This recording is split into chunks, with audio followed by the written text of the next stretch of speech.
Voici qu'il est bon, qu'il est agréable pour les frères d'habiter unis ensemble. Sur la consécration, nous avons abordé les thèmes depuis un temps. Nous sommes dans Genèse chapitre 12, verset 1er.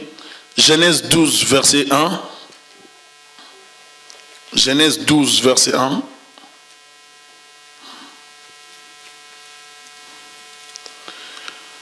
La Bible dit, l'Éternel dit à Abraham, vous y êtes?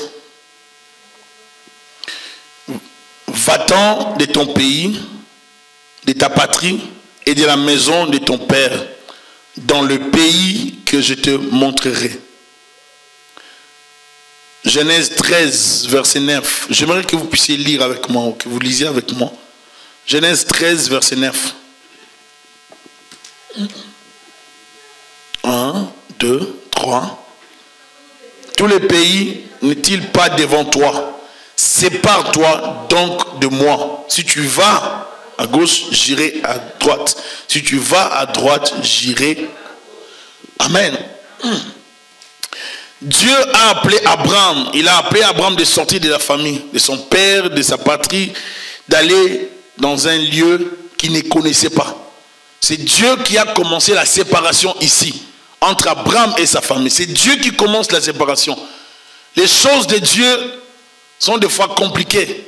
Quand Dieu veut faire une chose, quelque chose avec quelqu'un, il va séparer cette personne des liens de famille, il va séparer cette personne des racines de famille pour connecter cette personne à sa destinée.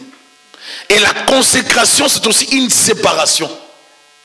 Et Dieu savait que la famille d'Abraham, c'était une famille basée sur l'idolâtrie. Dieu ne pouvait pas travailler avec Abraham dans l'idolâtrie.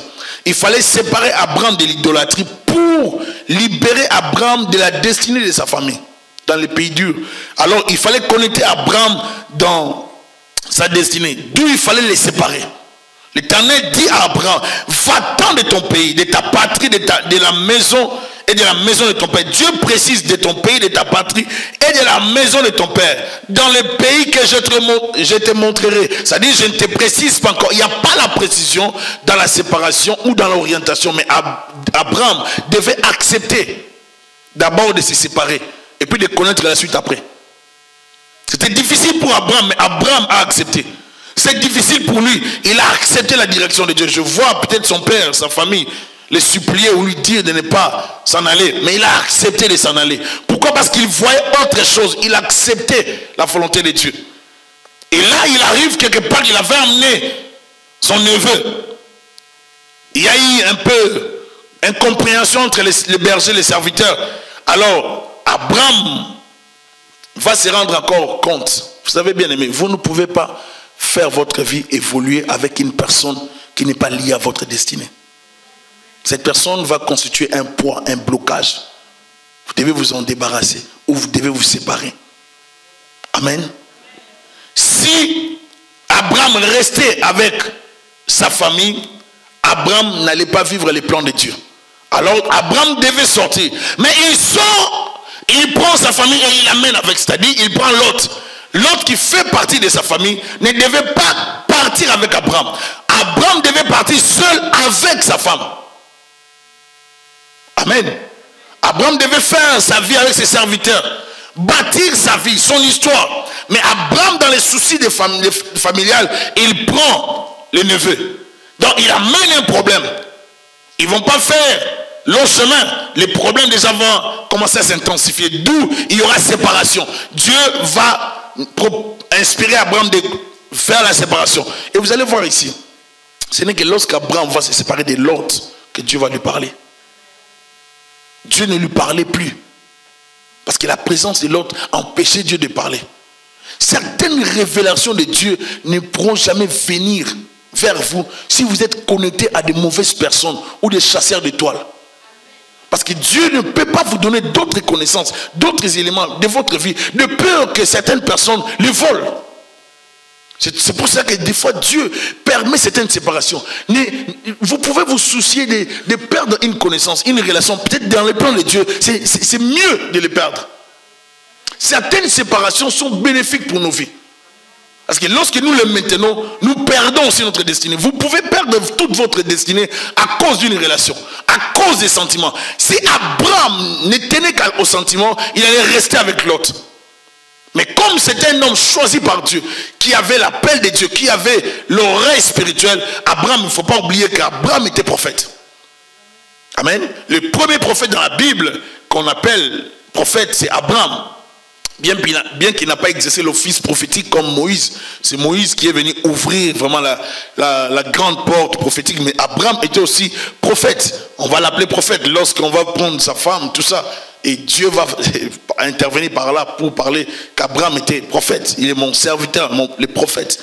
Donc, Abraham, ce n'était pas n'importe qui. C'était quelqu'un qui entendait Dieu parler.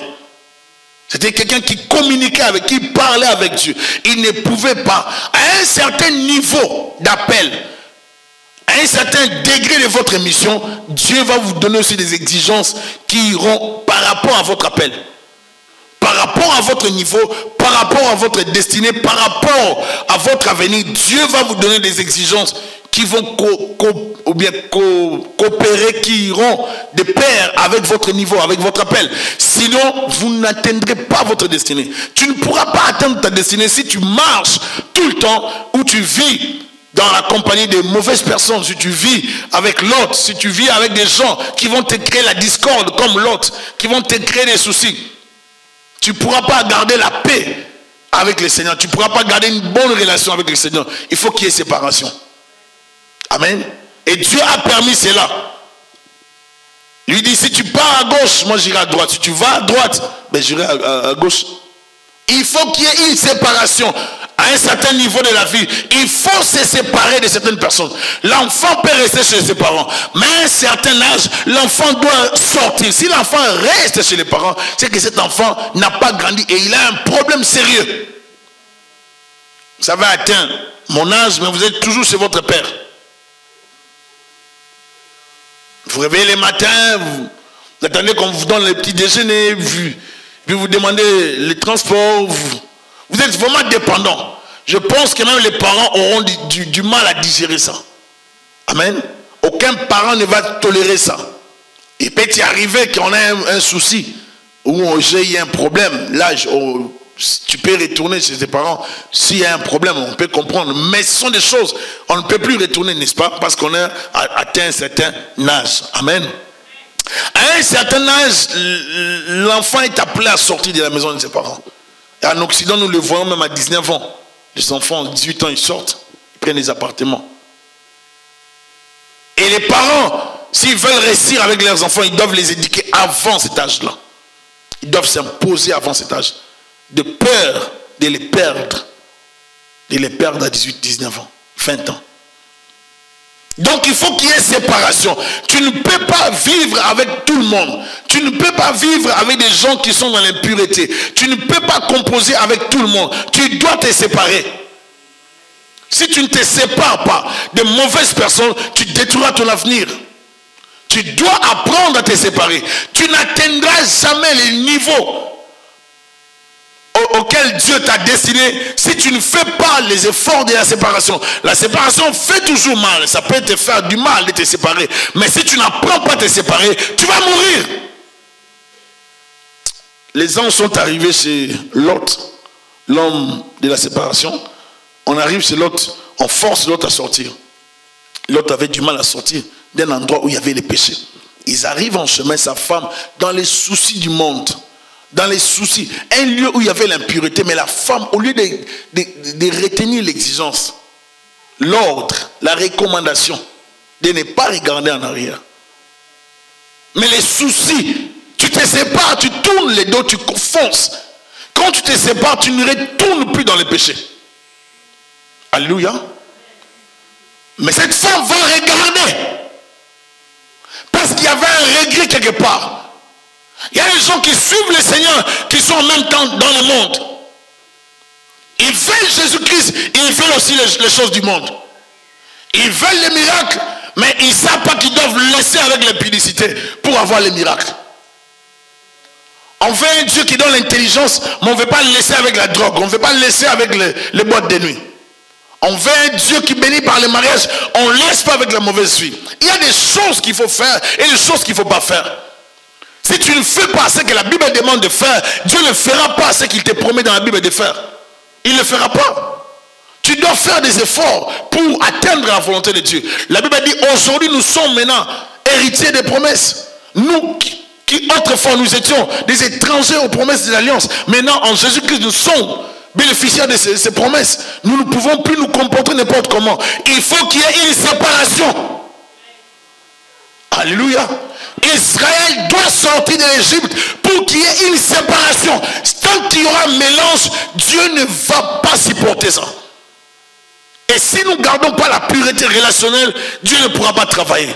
Dieu ne peut travailler en toi que lorsqu'il y a séparation.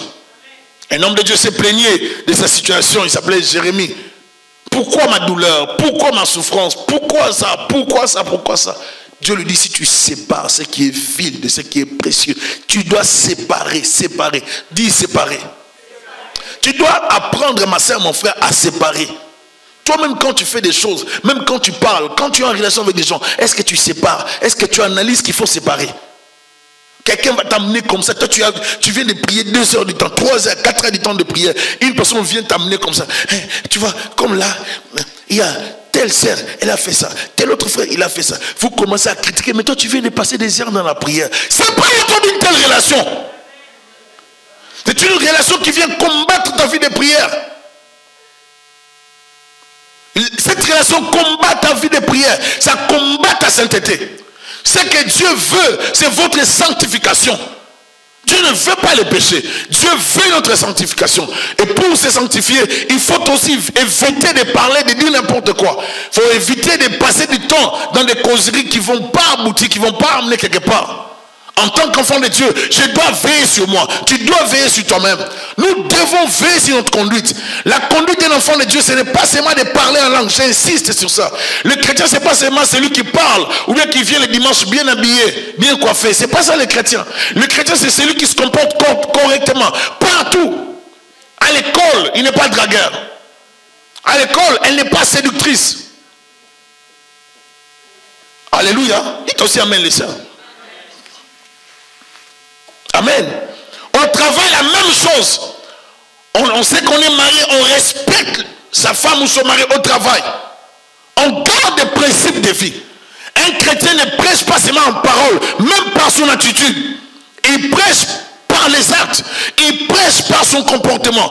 Il prêche par sa joie. Vous savez, les gens qui sont à l'extérieur n'ont pas la joie que nous avons. Nous pouvons ne pas manger. On peut ne pas manger la journée, mais on a une joie. On peut avoir beaucoup de problèmes, de soucis, mais on dégage quelque chose. Est-ce qu'on vous a jamais dit quelque part au travail, vous dégagez quelque chose? C'est ça. Vous ne savez pas c'est quoi, mais c'est ça, la présence de Dieu. Cette présence ne supporte pas les péchés. Ça ne supporte pas les mal. Et si vous savez comment Dieu est avec vous, vous n'allez pas accepter de perdre ces dieux-là. À chaque fois que vous péchez, si vous avez développé une relation proche avec le Seigneur, vous allez sentir comme si vous perdez quelque chose. Ça vous arrive aussi? Vous allez sentir comme si, souvent quand je prie, je sens ça. Mais maintenant, depuis que je pêche, je ne sens plus la chose. C'est comme ça que ça fonctionne. Si tu es proche de Dieu, tu vas commencer à sentir la présence de Dieu, à comprendre comment Dieu te parle, à comprendre comment Dieu te visite, comprendre comment tu sens la présence de Dieu. Cette présence de Dieu est différente des autres présences. Elle ne fait pas peur, mais elle fait du bien. Elle nous rassure. Elle nous apporte la joie. Ça nous enlève les inquiétudes que les hommes ont, ou les femmes de ce monde ont. Ça nous enlève les soucis de ce monde. Tu peux voir des choses chez les gens, tu ne les envies pas. Parce qu'il y a une paix que Dieu dépose dans ton cœur. Nous allons prendre 1 Pierre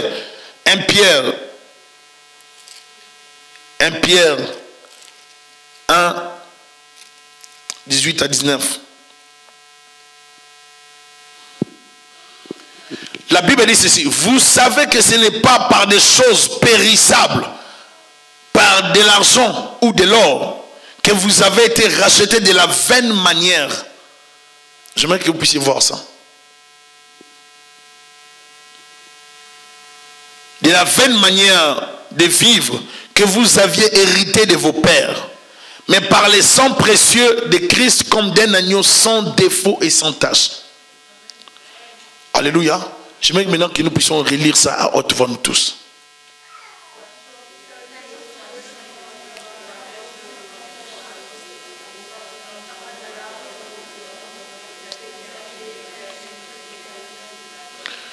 Mais que vous avez été rachetés de la vaine manière de vivre que vous aviez hérité de vos pères. Il y a des choses que nous avons héritées et qui nous détruisent. Mais par le sang précieux de Jésus-Christ, comme d'un agneau sans défaut et sans tache, comme l'agneau est sans défaut et sans tache, nous pouvons être sauvés. Donc, à cause de l'œuvre de la croix, moi et toi, nous pouvons vivre sans le péché. Tu ne peux pas atteindre le... Je voudrais dire à quelqu'un de réduire le péché. Passe aussi des journées où tu ne vas pas pécher. Fais des efforts de ne pas mentir. Si chaque jour tu mens 4, 5, 10 fois, ne mens plus, fais des efforts de réduire ça. Commence à travailler les mensonges, commence à travailler de réduire ça. Et tu vas y arriver. Et ça arrive des fois. Où tu te mets, je parlais avec une personne aujourd'hui qui me montrait toute sa colère, comment la personne s'énerve, comment elle s'énerve. Moi, quand je me fâche, pasteur, j'ai dit, mais moi je suis pasteur, comment tu me montres comment tu te fâches? Calme-toi, parle, enlève ça, c'est pas bien. Non, moi quand je me fâche, pasteur, je peux faire des choses terribles. Il dit, mais tu es dans le Seigneur. Tu as reçu Jésus-Christ. Non, mais moi, quand je me fâche. Un jour, quelqu'un me disait cette phrase-là, mais ça lui a coûté trop cher, sa colère. On l'a tabassé par des gens. On l'a terriblement tabassé. Pourtant, je venais de lui dire quelques minutes avant, arrête ta colère. Tu peux avoir la colère aujourd'hui, mais tu ne vas pas taper tout le monde. Tu vas rencontrer un homme qui est simple, apparemment sans force, mais qui va te corriger. Alléluia. Dans la vie, il faut être simple. Si tu te fâchais tous les jours, 4 fois par jour, réduis ça jusqu'à arrêter de te fâcher. Amen. Tu vois, ça va pas te changer. La colère, ça n'aboutit à rien. On peut se fâcher et puis contrôler sa colère. Il ne faut pas sous la colère, toi tu commences à maudire, à commencer à faire des imprécations, commence à jurer, à commencer à dire des choses. Ne prends pas de décisions sous la colère. Alléluia. Ne donne pas accès au diable. L'apôtre Paul le dit dans Éphésiens. Sous ta colère, gère ta colère. Moi quand je suis en colère, je fais toujours un mois. Moins d'un mois. Tu penses, il y a certaines personnes lorsqu'ils parlent plutôt de leur colère, c'est comme si on doit vous vénérer par rapport à votre colère. Non. Tu ouvres la porte au démon. Amen. Nous, enfants de Dieu, nous devons être sévères. Nous devons nous surveiller. Je peux être choqué par quelque chose. Je peux me mettre en colère, être fâché par rapport à une situation. Mais ma colère ne doit pas me pousser au péché. Un mécontentement ne veut pas forcément dire qu'on a péché. Il ne faut pas qu'on calcule mal. La Bible dit, si vous mettez sous la colère, que le soleil ne se couche pas sous cette colère. Ne donnez pas accès. Et dans cette colère, comporte-toi sagement. Les parents peuvent s'énerver face à leurs enfants. Parce que l'enfant s'est mal comporté. La femme peut s'énerver face à son mari. Parce que le mari s'est mal comporté. Et ainsi vice versa. Amen. Sinon si vous vivez seulement, tout est bon, il n'y a pas de remarques. Vous allez vous séparer. Non, il n'y a pas de remarques. Tout est beau. Nous on s'aime. Non. Dites la vérité. Je ne suis pas content, je ne suis pas content. Je ne suis pas content, je ne dois pas dire que je suis content. Je ne suis pas content, je ne suis pas content. Alléluia. Mais le fait de dire que je ne suis pas content ne veut pas dire que je suis plus, je n'ai pas Dieu. Non, ça ne veut rien dire. Amen. Même Dieu, même Lucie se met en colère. Mais qu'est-ce que tu fais de ta colère? Toi, quand tu es en colère, tu alertes tout le monde que tu es en colère, tu veux tuer quelqu'un. Tu te fâches jusqu'à un injurier, à traiter les parents de l'autre, de tout et de rien. Non, il y a de ces choses qu'il ne faut jamais faire dans la vie. Tu commences... Écoutez, je vais dire quelque chose que je n'avais pas prévu, mais l'exemple. Même si vous vous mettez en colère, ne sortez pas les secrets d'un ami. Il ne faut pas faire ça. Si vous vous séparez avec quelqu'un, même si vous avez eu incompréhension, il ne faut pas avoir le cœur de commencer à détruire une personne, sortir les secrets. Non, comme on se sépare avec Raven, il va entendre ce que je vais dire aux gens concernant Raven. Mais ça, c'est la sorcellerie. La Bible dit un ami ne révèle pas les secrets, même dans les problèmes. Alléluia. Il y a un problème entre nous, mais les secrets, ça reste dans le cœur. Et je vous ai donné l'exemple d'une personne qui priait avec nous un long moment. Et on est venu nous dire que cette personne avait parlé. Moi, j'ai dit non, cette personne ne peut pas parler. J'ai dit à la personne, bien que la personne ne prie plus avec nous, mais j'ai confiance en la personne. Vous voyez? La personne ne prie plus ici, oui, mais je sais que cette personne ne va pas parler. Il faut qu'on garde une bonne image de toi partout. Est-ce qu'on peut dire amen? De telle sorte que, même si on me rapportait que telle personne a dit, je serais tellement calme, je dis non. Si la personne a dit, c'est peut-être parce que vous l'avez poussé, mais la personne n'a pas aussi dit dans ce sens-là. Il faut qu'on arrive à avoir confiance en toi. Et toi-même aussi, tu dois gérer ta langue. Parce que par ta langue, tu fais pécher tout ton corps. C'est pas à toi des gens qui te poussent à dire n'importe quoi. Dans Hébreux 11, verset 25, la Bible dit, il préféra être maltraité avec le peuple de Dieu plutôt que d'avoir pour un temps la jouissance du péché. Il faut se séparer. Il faut se séparer. Le corps du croyant est le temple de Dieu, du Saint-Esprit. Et ce temple, c'est le temple d'adoration et non le temple du péché. Dieu est venu nous séparer de la vaine manière dont nous avons hérité de nos pères. Nous avons hérité la colère. Moi, je me fâche comme mon père. Moi, quand je parle comme ma mère. Mon oncle était un homme fort. Lui aussi te donne un coup, tu meurs. Moi, lorsque j'étais petit, on m'a fait des incisions. On a mis les trucs de léopard en moi. Lorsque j'étais petit, on a mis les trucs de chimpanzé en moi. Donc je suis tellement fort. On est fiers de faire des choses qui sont inutiles. On nous met les impuretés. Mais nous, on est fiers de ça. La vaine manière que tu as hérité, tu dois t'en débarrasser. J'ai hérité la polygamie, je ne dois pas être fier de ça. Alléluia. J'ai hérité les mensonges. Nous, dans notre famille, on est très équilibrés dans les mensonges. On a une force de mentir. C'est un défaut familial. Non, on ne peut pas. Amen. Nous devons faire des efforts de changer. Un enfant de Dieu doit changer. Si tu ne changes pas, retourne au début. Est-ce que tu t'étais converti ou tu étais né de nouveau? Il faut naître de nouveau. Pas seulement la conversion, naître de nouveau, c'est-à-dire on naît de nouveau, c'est une nouvelle créature. Comment tu peux être une nouvelle créature avec des anciennes habitudes? Non, tu es une nouvelle créature. Les choses anciennes sont passées. Voici, toutes choses sont devenues nouvelles.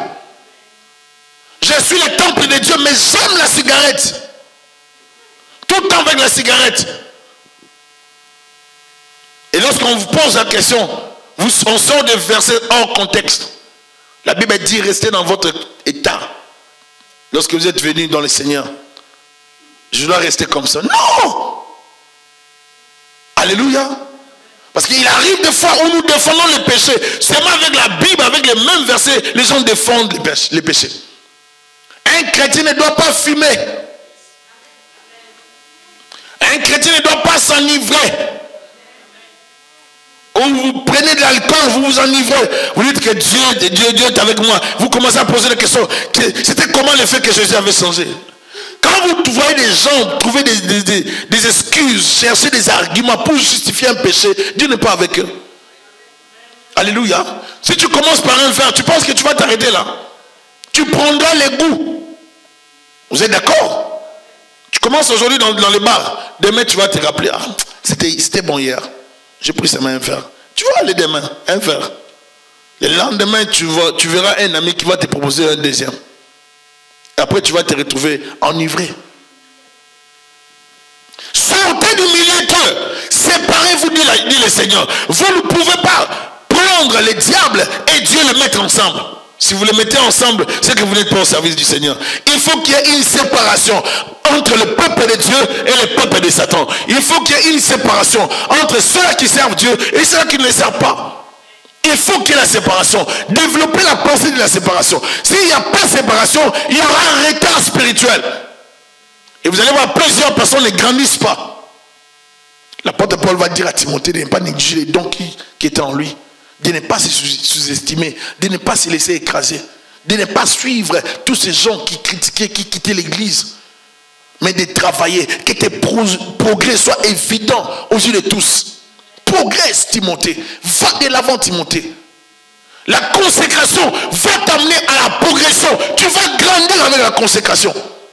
Tu te consacres, tu grandiras. Plusieurs de ceux-là qui prêchent, qui servent Dieu, femmes et hommes, c'était des hommes et des femmes zélés dans leurs églises. C'était des hommes et des femmes consacrés dans leur église. C'était des hommes et des femmes qui travaillaient, qui balayaient, qui faisaient les accueils, qui faisaient l'intercession, qui faisaient peut-être des sales boulots si on peut le dire, mais qui les faisaient pour Dieu. Et c'est ainsi qu'ils ont appris à grandir. Mais ceux qui ne veulent pas apprendre, ils vont chercher directement à apparaître avec trop de mensonges que nous voyons aujourd'hui. Tout le monde a vu Jésus-Christ. Pour justifier son appel, j'avais vu Jésus quand j'avais 5 ans. Pour justifier son appel, j'avais vu Jésus quand j'avais 10 ans. Trop de mensonges. Trop de mensonges. On n'a pas besoin de voir Jésus-Christ pour servir Jésus-Christ. Que de mensonges, on doit arrêter avec ça. Tout le monde a vu Jésus facilement.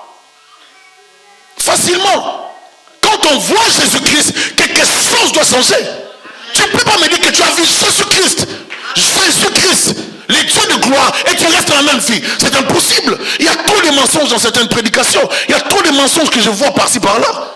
Tu as vu Jésus, tu es resté dans la même vie. C'est impossible. Tu ne peux pas les voir. Les voir. Bien aimé. Il y a certaines personnes qui ont vu seulement des gouttes, l'ombre d'un ange. Ils ont pu vénérer ça. Mais Jésus, lisez l'histoire d'Osborne lorsqu'il a vu Jésus-Christ. Qu'est-ce qu'il est allé faire en Inde après avoir vu Jésus-Christ? Il a regardé les paralytiques ou les amis, il les a tous guéris. Qu'est-ce qu'il n'a pas fait comme miracle en Inde? Lorsqu'il est allé premièrement, il a échoué. On l'a défié. Il est retourné aux États-Unis. Il a pris des temps dans le jeûne et prière. Et lorsque le Seigneur lui est apparu, il a dit, va maintenant. Lorsqu'il est retourné en Inde, vous pouvez lire l'histoire d'Osborne, vous allez voir les signes de l'homme qui a vu Jésus-Christ. Qu'on arrête de nous dire beaucoup de bêtises. Qu'on arrête beaucoup. Il y a beaucoup j'aime des journalistes qui posent des questions avec la pensée d'investigation. Je ne peux pas suivre des émissions, des prédications où il n'y a pas de recherche, où il n'y a pas la fiabilité, il n'y a aucun fondement. Il n'y a aucun fondement. Bien aimé, soyons des chrétiens avisés. Nous sommes dans les temps de la fin où tout le monde veut séduire, où les diables veulent séduire, où il y a trop de faux. Tous les faux serviteurs de Dieu, servants de Dieu. Je ne peux pas aller dans n'importe quelle activité spirituelle, même à n'importe quelle conférence. C'est pas parce que quelqu'un s'élève aujourd'hui, il fait une conférence, un séminaire, une prédication, que moi j'irai. J'ai grandi dans une église où j'ai appris à ne pas fréquenter n'importe qui. J'avais la capacité d'évaluer une personne qui pouvait m'imposer la main. Je n'ai pas accepté tout le monde. Dès que je vois un homme de Dieu, je pouvais dépister, voir s'il méritait mon accord ou pas. Je ne peux pas. Il faut grandir. Nous devons tous grandir. Alléluia. La consécration se protège. On protège la consécration. Si tu n'es pas consacré, tu ne vas pas grandir. Et si tu ne grandis pas, tu ne deviendras jamais serviteur, servant de Dieu. Si tu as la soif de servir Dieu, consacre-toi. Enlève la haine. Aie un bon cœur. Apprends à gérer les informations. D'abord de ta maison. Sinon tu vas commencer à détruire les vies des gens lorsque tu vas entendre des choses. Est-ce que vous êtes là? Apprends à te maîtriser parce qu'on va te manquer du respect. Servir Dieu c'est bien. Mais l'impolitesse et le manque de respect que tu vas recevoir, tu risques de donner des coups. C'est pour ça qu'il y a certains pasteurs qui maudissent facilement. Tout simplement parce qu'ils n'arrivent pas. Si tu n'as pas été préparé, tu ne t'étais pas bien consacré, tu vas maudire tous les jours les gens. Dieu nous appelle à avoir un grand cœur à supporter. Vous allez trouver un homme de Dieu qui ment, qui est gelé facilement, qui critique lui-même, il prend les informations, il donne aux gens. Parce que le caractère n'a pas été travaillé. Parce que la personnalité n'a pas été travaillée. Si vous n'avez pas un homme de Dieu, un pasteur titulaire, un leader encadré qui ne vous discipline pas, qui ne vous a pas appris la discipline, vous ne serez jamais rentable pour le royaume des cieux. Je suis très étonné du désordre que nous voyons dans le milieu chrétien, où tout le monde se réveille, j'ai une vision, où tout le monde peut se réveiller avec une vision. Tout le monde peut se réveiller. Il y a un désordre dans les choses de Dieu. Il y a un désordre dans les choses de Dieu. Je prie Dieu vraiment qu'il vienne. Il y a un désordre, je vous assure. Et des fois, il y a une sainte colère quand je vois les péchés. Nous, on nous a appris les choses de Dieu dans la discipline, dans l'ordre. Aujourd'hui, nous sommes dans l'église où les chrétiens ne veulent pas qu'on leur fasse des reproches. Moi, je n'ai pas appris les choses de Dieu comme ça. Moi, les choses de Dieu, c'est des reproches. Nous, pasteurs, on ne joue pas avec eux. Le pasteur te parle, tu écoutes. Mais nous, aujourd'hui, quand tu parles, comme on est en Occident, tout le monde a une maison, tout le monde a une voiture, tout le monde a un appartement, mais ne me parle pas comme ça. C'est ça qui bloque l'œuvre de Dieu. Et c'est pour cela, plus que plusieurs pasteurs n'arrivent pas à sortir des pasteurs, des hommes et des femmes de Dieu. Parce qu'ils ne veulent pas les mettre en confiance. Ils sortiront des hommes de Dieu et des femmes de Dieu. Ce qui fait que plusieurs ne sortent pas. Parce que là, pasteur, on peur de les sortir. Je ne veux pas des gens qui vont me faire peur ici à l'église. J'ai besoin des gens qui vont mettre en confiance pour qu'on les encadre. Alléluia, ne viens pas. On n'a pas besoin. Moi je dis, on n'a pas peur de toi. Tu prêches, viens prêcher. Tu vas prêcher, tu finis, on va aussi prêcher. Ça ne va pas tuer quelqu'un. Il n'y a pas une révélation nouvelle que tu vas amener. On va suivre seulement ta réflexion, si tu réfléchis bien. Alléluia. Nous sommes une église, nous croyons que Dieu a donné des dons et des talents. Je crois à ça. Je ne veux pas bloquer les gens. Mais je veux des gens dans l'église du Seigneur, des gens qui fonctionnent dans la vision de l'église, dans la pensée biblique. Alléluia. Je vous ai parlé, la consécration nous donne la discipline de la langue, la discipline, la maîtrise de soi, la gestion de son corps, la gestion de ses pulsions, de ses sentiments. Et je dirais même sexuel aussi. Il faut apprendre à se gérer. Tu ne peux pas être un homme de Dieu fragile. Fragile, d'une fragilité. Oh, moi je n'aime pas comme Dieu comme tous. Non! Un homme de Dieu doit être sévère envers lui-même. Je traite durement mon corps. Je le tiens assujetti. Je domine sur mon corps. Domine sur ton corps. Tu ne domines pas encore, tu veux qu'on te donne les responsabilités. Tu ne l'auras pas. Tu n'auras pas. Parce que c'est l'œuvre de Dieu. Sinon tu vas commencer à assassiner dans l'église. Et le pasteur ne sera pas. Non, pas à l'église. Dans l'église de Dieu, c'est l'ordre, bien-aimé. C'est l'ordre. Il n'y a pas question de sentiments. Si nous aimons vraiment Jésus-Christ, parce qu'un jour, moi et toi, nous devons rendre des comptes devant le Seigneur Jésus-Christ. Le problème, ce n'est pas d'avoir beaucoup de gens, c'est d'avoir la qualité. Et Jésus s'est investi ici les 12. Même ce gars qui l'a vendu, il avait la connaissance, il avait la puissance, mais son cœur était attiré vers l'argent. Tu es disciple de Christ, mais qu'est-ce que tu aimes le plus? L'argent? Ça va te détruire, tu vas vendre Jésus. Tu aimes quoi? Les filles? Mais tu vas détruire le royaume. Qu'est-ce que tu aimes le plus? Si tu aimes les choses de ce monde, tu ne pourras pas servir Dieu. Si tu aimes le plaisir plus que Dieu, tu perds ton salut. Si tu aimes les choses de ce monde plus que Dieu, tu ne pourras pas servir Dieu. Il y a des gens qui ont reçu l'appel, les appels de Dieu, authentiques et véritables, mais qui ne sont jamais devenus des serviteurs de Dieu. Tout simplement parce qu'ils n'ont pas voulu se soumettre dans la consécration. Ils n'ont pas voulu se consacrer totalement et apprendre. Vous allez voir quelqu'un dans l'église, il maîtrise quelques versets, et puis il sort de l'église. Oh non, moi, on m'a trop bloqué. On t'a bloqué. Moi, je vous ai dit l'autre fois que moi, dans mon église d'où je viens, je n'ai jamais prêché les dimanches. Est-ce que j'ai honte de dire ça? Dimanche, je n'ai jamais prêché. Peut-être que je prêcherai si je retourne en Afrique. Mais je n'ai jamais prêché les dimanches. Et ça m'a fait un problème. Ça ne m'a pas empêché de prêcher. Mais quand j'ai rencontré un deuil, bien aimé, demandez aux gens qui m'ont connu dans les deuils. Je pouvais récupérer la prédication d'un pasteur. Comme moi, j'ai mémorisé la prédication. Dès que je rencontre les deuils, je dis, j'achète les deuils. Je prends le deuil, j'entre, je me renseigne qui supervise les deuils. Je me donne l'information de la personne, je parle à la personne, je vais prêcher. Et dès qu'on me prêche, on me donne la parole, je vais parler sur l'enfer et le retour de Jésus-Christ. C'était le message que j'ai donné. Jésus revient et l'enfer brûle. Si on vous descend en enfer, vous allez retourner, on vous ramène sur la terre quelques secondes, vous allez prêcher l'évangile. Convertissez-vous! Je ne jouais pas, c'était ça le message. C'était un message court, clair. Bien, mais nous ne pouvons pas blaguer. Consacre-toi, donne-toi la discipline de la prière, la discipline de la parole. Tu lis la Bible, tu dois avoir une discipline, la discipline de la crainte de Dieu. Tu dois évaluer ta vie. Est-ce que tu as un retard ou une croissance? Est-ce que tu grandis? Je pose la question à tout le monde. Je demande à tout le monde de lire la Bible. Lorsque je pose la question chaque mardi, je dis, qui sont ceux-là qui ont lu la Bible, de tel chapitre à tel chapitre? Personne. Vous êtes là. Moi, ça m'étonne que nous, les chrétiens, qu'on se comporte de la sorte. Nous voulons voir la main de Dieu, nous voulons servir Dieu, mais nous ne voulons pas connaître Dieu. Je vous invite, s'il vous plaît, à grandir dans la foi. Ne restez pas au même niveau. Ne vous plaignez pas. Dieu va te dire, toi, tu étais une servante de Dieu terrible. Tu regardes même derrière, tu dis, qui? Elle? Je dis, toi. Tu dis, ah bon, moi je sers Juliana. Amen. Alors tu dis, oh, Dieu dit, regarde ta vie. Il donne les images. Regarde comment tu étais.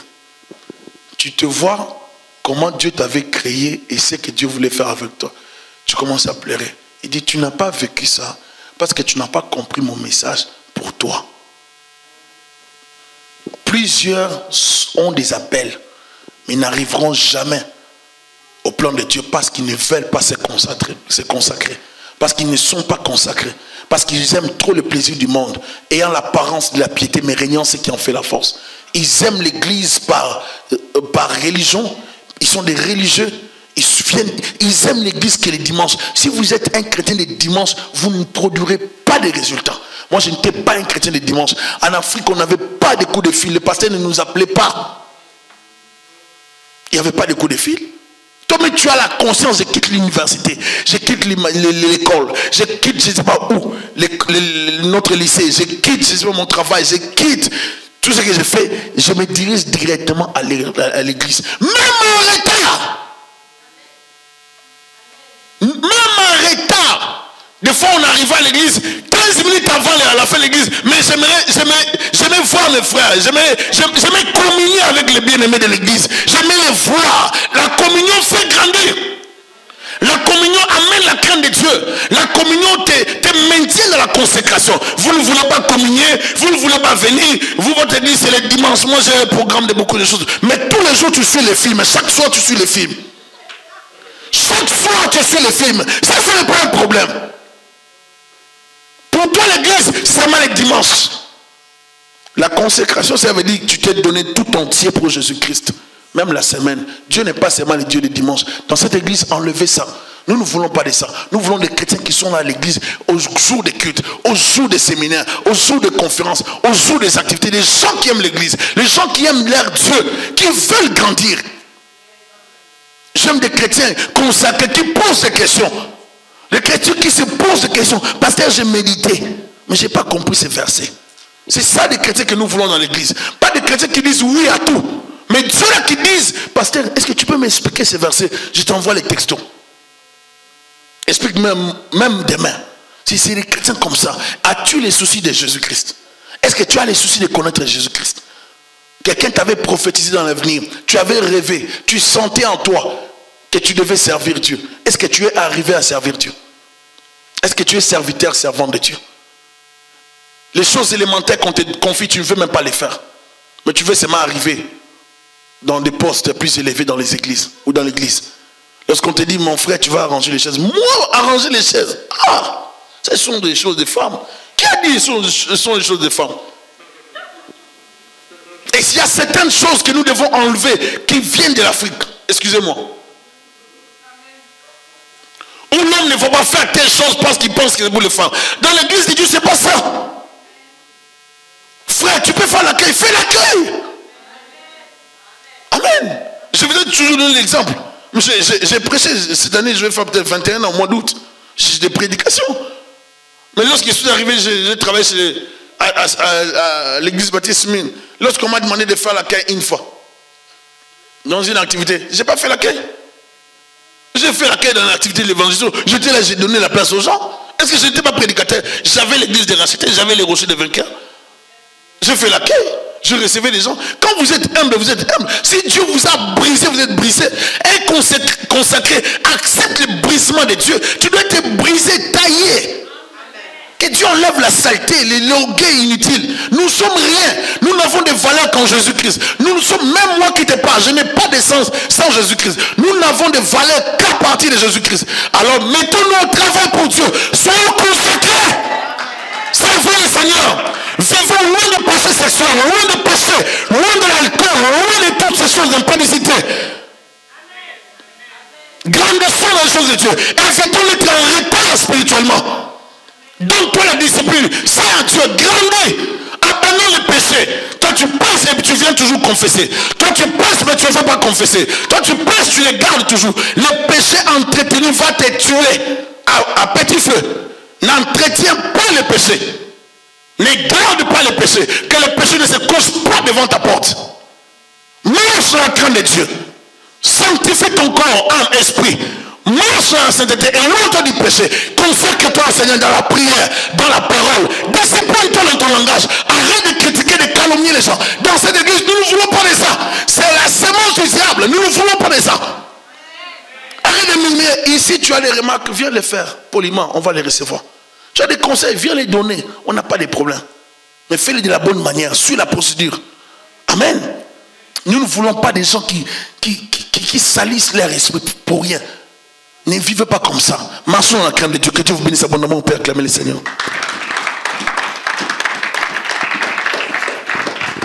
Seigneur, je bénis ta parole, je bénis ma soeur, mon frère qui a suivi cette parole. Laisse que ta gloire, ta grâce soit dans sa vie, au nom puissant de Jésus-Christ. Je communique la paix, la joie, le bonheur, Seigneur, dans nos vies. Fortifie quelqu'un, apprends à une personne, Père de gloire, comment te servir, comment vivre et marcher dans la crainte de Dieu. Éloigne de nos vies les péchés sous toutes ses formes. Éloigne de nous toute mauvaise conduite au nom de Jésus-Christ. Éloigne de nous les mensonges, la colère, la haine, les animosités, les calomnies, la jalousie au nom de Jésus-Christ. Viens nous apprendre à te servir dans la crainte, dans la sainteté, dans un bon cœur, dans un esprit disposé au nom de Jésus-Christ de Nazareth. Je bénis ton peuple, je les recommande sous ta grâce, ta gloire, ta protection au nom de Jésus-Christ. Laisse que le Saint-Esprit nous dirige dans la crainte de Dieu, dans la vérité, loin du péché. Que tout soit pour ta gloire, Père éternel, au nom puissant et glorieux de Jésus-Christ. Nous avons ainsi prié. Amen. Que Dieu vous bénisse abondamment. Je vais demander à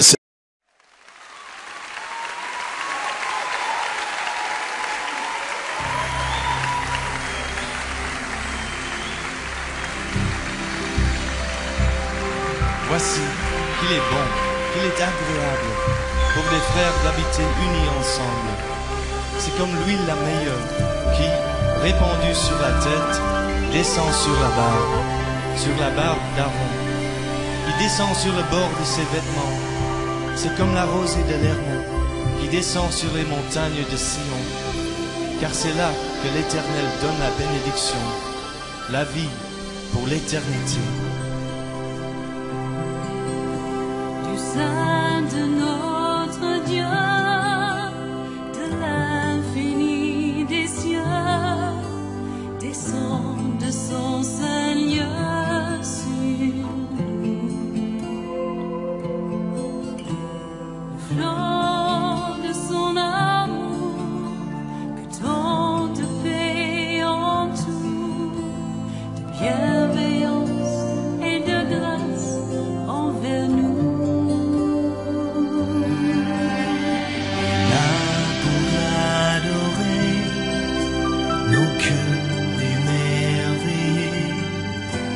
Reçois dans sa bonté la joie de vivre en son alliance au puits de sa présence, et source inépuisable de sa voix. Viens nous combler de toi. Viens couronner de foi notre espérance. Descends sur nos dieux de